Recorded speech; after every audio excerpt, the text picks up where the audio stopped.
me ask you about another issue that came up over the weekend, and that was the orange confetti that was thrown at George Osborne and his new bride, Thea, at their wedding. Now, you are standing in front of the Avon and Somerset logo. You're in that region. Have you had any conversation about whether that was a criminal offence and whether charges might be brought?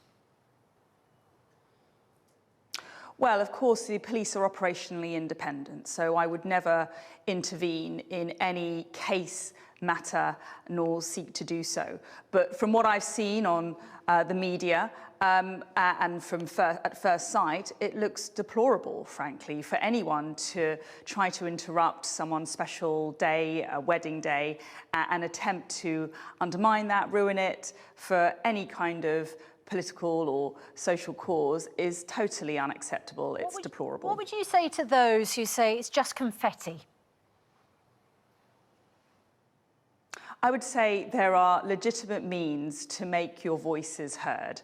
We live in a free society, we live in a democratic society, we have lots of robust debate, and people who have a cause to litigate should do so through the lawful means, through the peaceful means, without disrupting other people's rights and entitlements to enjoy their freedoms. It's an emergency. Action, direct action has to be taken. This is totally legitimate. It was a small interruption. When you consider it against the backdrop of what the protesters say are millions of deaths, it's just a blip. Oh, I totally disagree, Susanna.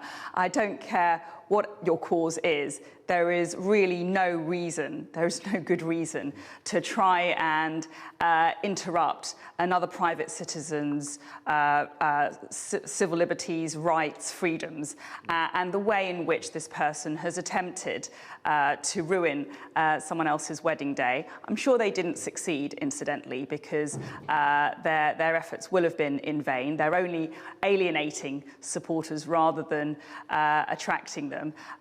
It is unacceptable, it's deplorable, and as I've made very clear time and time again, the militant, disruptive, selfish tactics of groups like Just Stop Oil, who are causing misery, in many cases, to the law-abiding majority through slow walking, through various extreme tactics, is totally unacceptable. Their approach is not working, but I'm very pleased with how the police have been responding. We've given them extra powers through our new Public Order Act. They've been able to take swift action, and actually in recent weeks, since the powers came into force, it's averaged on some days less than 10 minutes for the police to intervene and stop Just Stop Oil from causing serious disruption to the law-abiding majority. Home Secretary, you're making an important announcement today about a new approach to dealing with rape and bringing